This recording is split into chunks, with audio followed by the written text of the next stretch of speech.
Aloha everyone and welcome to another Forewarned episode, but this one is actually what we got planned to do. Pretty much is the transcribe of all the 150 lores that we collected so far. So we did the first video that did from 1 to 100.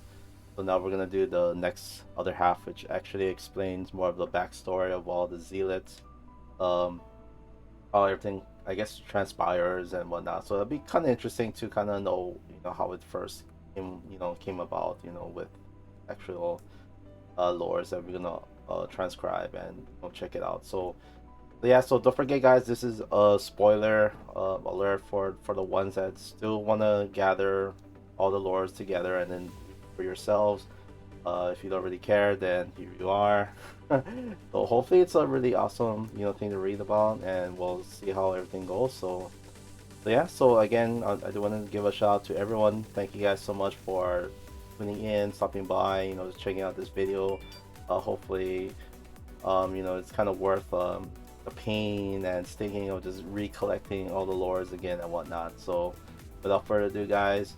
Let's get on with the show, and I'll drop another link under the description down below for the first episode of the other first set of the actual 1 to 100 lores. If you guys missed that video, if you guys want to check that out as well. Alright guys, so we're just gonna kind of click on each one. We're gonna transcribe it. We'll give it a really good read. If you do get up to a point that we got maybe a little too fast, just go ahead and pause it on your end, and maybe that should be enough time for you guys to finish reading it. All right, so without further ado, let's get this over with. So give me 25 gold for each page, so it should be like around what, 2,000, I believe, 2,000 gold. So it should be doable. All right, let's do it. With the time I have left before the Mejai descend, I must give notice of other dangers to overcome in the trials ahead. Wow, it has a riddle sound to it. Shortly after the formation of our order and learning of Dark Priest Akar's ritual, a few among our ranks became allured by the notion of eternal light.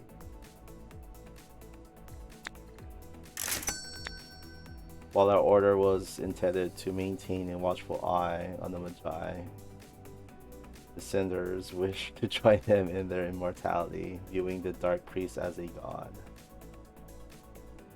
Oh, that up going every time. What started as a few descendants spreads to dozens as they spread the word of Akar's blood ritual to anyone tempted enough to listen.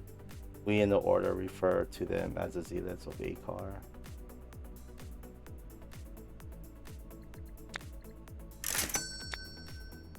Once amassed, the Zealots had entered the Dark Priest's temple to promise servitude in exchange for everlasting life, just as the Mejai had been granted.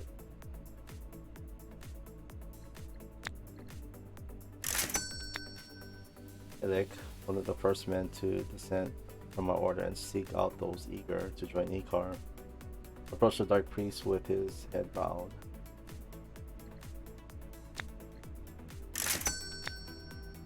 Illik exclaimed, Lord Akar, the Order of the Mejai was formed by a general thrust of your powerful acts. Those of us gathered here have abandoned the misguided order to create our loyalty.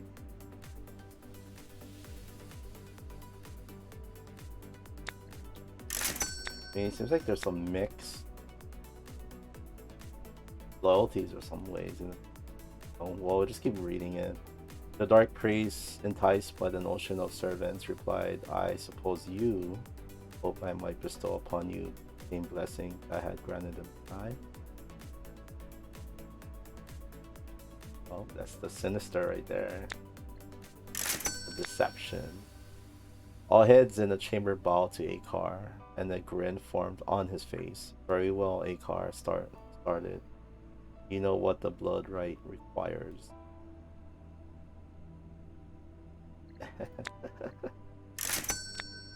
As with the ritual performed on the Mejai, each zealot was asked to bring one item they held close to their heart in order to bind their souls to the earthly plane.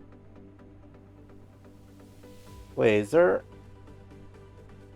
a hint that there's gonna be more um artifacts? You know, 'cause you know Mejai has their own artifacts and all that. Right? So, oh, okay. Having won many battles and conquering numerous feats, the Magi possess invaluable relics which were used for their ritual. The Zealots possess lesser, but still rare, artifacts that they had kept in their families for generations. Akar began the necessary preparations, forming the ritual circle with red, Mercure, and Malachite. You start 7 of the Zealots approach their rare artifacts and place them accordingly. Well, it could be like gems too.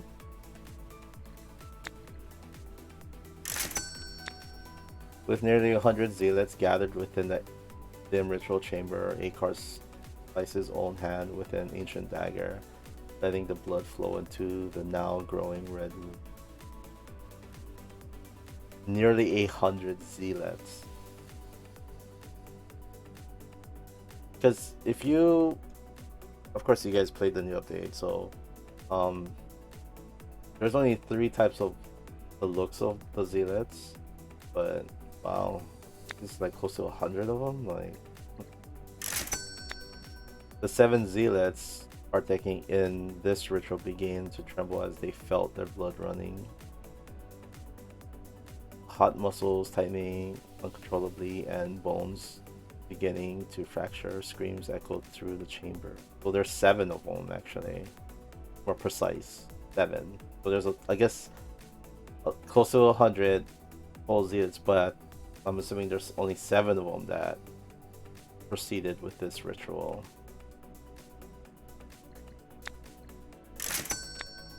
When the torches in the chamber were lit, the onlooking Zealots were horrified to witness the carnage that remained of first 7.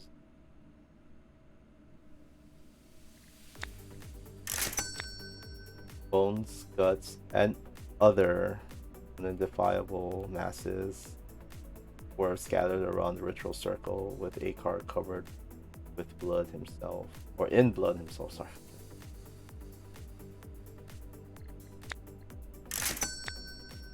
Many Zealots shrieked at the gruesome sight and fled from the ritual chamber, never to return to Akar. Some even attempted to rejoin our order, but General Tolton had them executed for the betrayal. Hell yeah!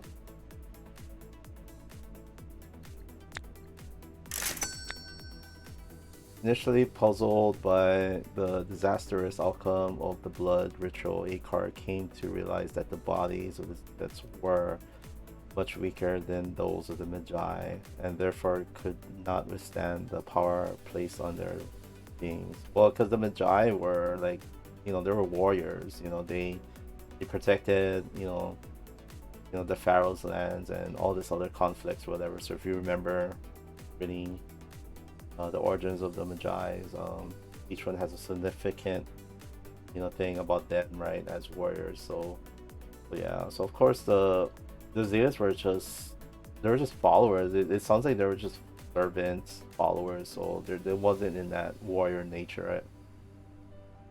Of course, they couldn't be able to then such similar rituals as a Mejai. I mean, you could have, of course, the priest could have known that. To make up for this, Akar theorized that combining the bodies of Zealots with those of wild beasts might be enough to sustain the physical strain on their physical form and soul during the ritual. So that's why, if you remember the 3 visuals of the Zealots, I think there's one that was a alligator or crocodile. There was one that looks like the Anubis, or like a dog or something. And then there was one that was just kind of like more like a mummy skeleton face, or something like that.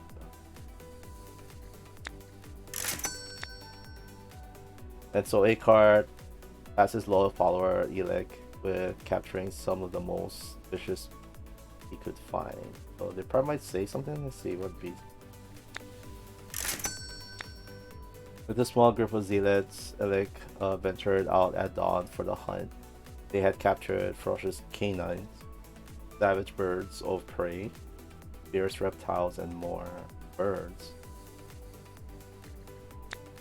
like the hawk. Akar once again prepared the ritual chamber, this time with the beasts assembled in cages around each. The Malachite, I don't know, butchering it. Only a couple dozen zealots remained after the grisly failure of the first ritual, and those left were hesitant to volunteer for this next attempt. Elic approached the ritual circle. Lord Akar allowed me to be the first to undergo this ritual and be blessed with immortality. Akar grinned a dark smile and commenced with the blood ritual, reciting the sinister ceremonial words. When the torches extinguished, the beast roared in harmony with Elic's own screams, and all zealots in the room grasped with what they saw next. Gasp. Each subsequent ritual with the remaining zealots succeeded, all of them transforming into a terrifying combinations of man and beast. Elic arose as half man, half beast. The will of his human soul and the might of the wild beast upheld his form.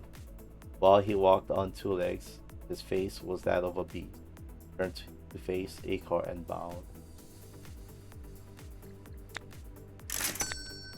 The task Akar assigned to the zealots in his service remained a mystery to those of us in the order, so there is not much that can be said about the events that occurred between the rituals and Akar's disappearance. One day, a few zealots entered the undercroft of Akar in hopes of new orders or commands. When they could not find their master, they searched in every temple and dark cave the blood priest was known to frequent, all to no avail.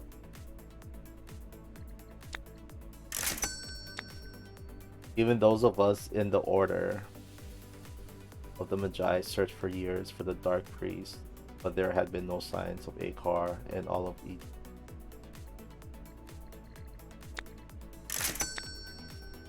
Some claim Akar fled in fear that one day his followers, as well as the Mejai, would realize their immortality was more of a curse than a blessing. Others believe a ceremony performed by the dark priest went awry and led to his own demise. It wasn't until 3 decades after his disappearance that our order located a hidden chamber within one of Akar's temples, giving us another clue as to his whereabouts. Inside the chamber, we found the corpse of a Soref, a member of our order, with a scroll of a papyrus tightly held to his chest. He had attempted to infiltrate the zealots of Akar to learn of their motives, but was apparently found out before he could escape.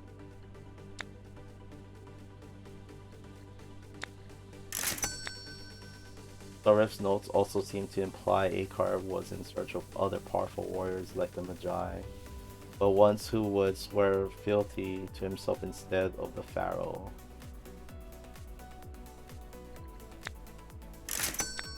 We had carefully opened the scroll to discover Soref had gotten close enough to Akar to learn that the Dark Priest had left Egypt to find more civilization, spread his influence in blood magic. Just as the minds of the Mejai had grown mad over the years, the Zealots grew to forget who they had served and for what purpose. So there was no... So they got the, immortality and whatnot, and it seems like the ritual was kind of like, I don't know, incomplete because I mean, would they be bound to what they're supposed to do? Because they're supposed to be the guardians of the Mejai, right? Somewhat. Since the Dark Priest was gone, the Zealots found themselves without a leader. They turned to the Mejai themselves in the meantime, hoping that Akar would one day return to seek them out. Okay, there you go. Answers my question. However, the instinct and desire to demonstrate loyalty remain, and now all that the Zealots are capable of knowing is to service to the Mejai. To this day, the Mejai warriors call upon the Zealots during their hunts, even training them in combat to thwart their foes. Should you hear the footsteps of man and the guttural screams of beasts, the Zealots of Akar will soon be upon you. It is imperative I share what I can regarding the remaining Mejai that serve Pharaoh Epitimet II in hopes that I can prepare those who must face them. Given the hindrance to criminal activity, bounties were occasionally placed on Mejai, though few were ever successfully carried out. That is until the fateful day the Mejai Talgor was sent to investigate rumors of a band of thieves forming to raid royal crypts within Alexandria. There it is, Talgor. Would they explain Talgor's piece in here? Let's see. Arriving at the outskirts of a decrepit temple in the desert far south of Alexandria, Talgor had caught a glimpse of a large group of men armed with opish blades and bludgeoning clubs. When Talgor came to, echoes of voices screaming in torment surrounded him, rendering him unable to move or act. Not one to care about the odds, Talgor had purposely entered the structure ready for a fight. When he was ambushed by sellswords who were not planning a coup, but instead staging one to lure Talgor inside. One day, years after this occurred, General Tolkien claimed to have heard the sound of smoldering lava, with the room drastically. The voices finally quieted, allowing Talgor to look up and see none other than Anubis, god of the underworld, glaring into Talgor's very soul. Tolkien jumped when Talgor spoke to him, despite being nowhere in sight, explaining that he struck a deal with Anubis to depart from the underworld. This deal seemed to come at a price, for while Talgor believed he had escaped intact, he was forever from that day concealed from the naked eye and blistering hot to the touch.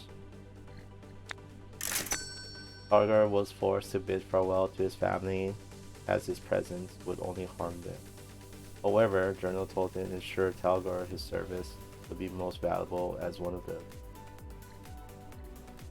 Oh, okay. So, interesting, because I was actually wondering that I was going to add Talgor's story into the lores with the Zealots. But okay, yeah, because I was thinking like, so if the priest left, because it was the same priest that did the ritual for the Mejai, and if he went at traveling to all these different civilizations that the lore is kind of saying, like, how did Talgor came to be? So okay, so apparently, the Egyptian god Anubis was the one that made him like that. But in some ways, there's supposed to be some sort of like what's a good word for it?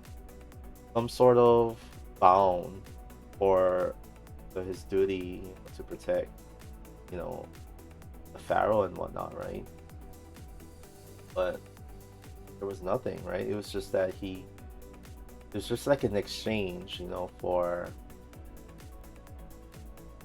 for Talgar to not, to pretty much get out of the underworld, right? So, I don't know, but okay, that's kind of cool to read. And then of course the Zealots, how they came to be, and that kind of answered some of my questions that how are they supposed to be linked with the Mejais, but of course they kind of looked into them as ones to look up to.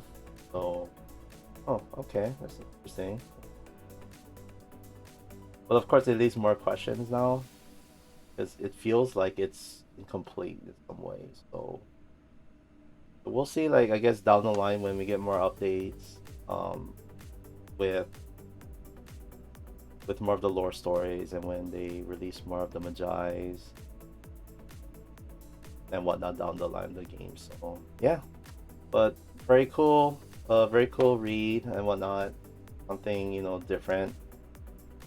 We'll continue on with more videos, especially with the navigation of the new map layout. That one I'm still trying to get that together, for you guys to kind of have a good way of just exploring and whatnot. So we'll have that video for you soon. I hope that was a really good read, and hopefully we get more lores more down the line once we get more content available for Forewarned and whatnot. So I'm kind of excited to see what the game is in store for future. So anyways, thank you guys for watching, and again, stay tuned for more live streams from me on actual Twitch and the more actual YouTube videos. And thank you for everything, everybody, and take care of yourselves, be safe,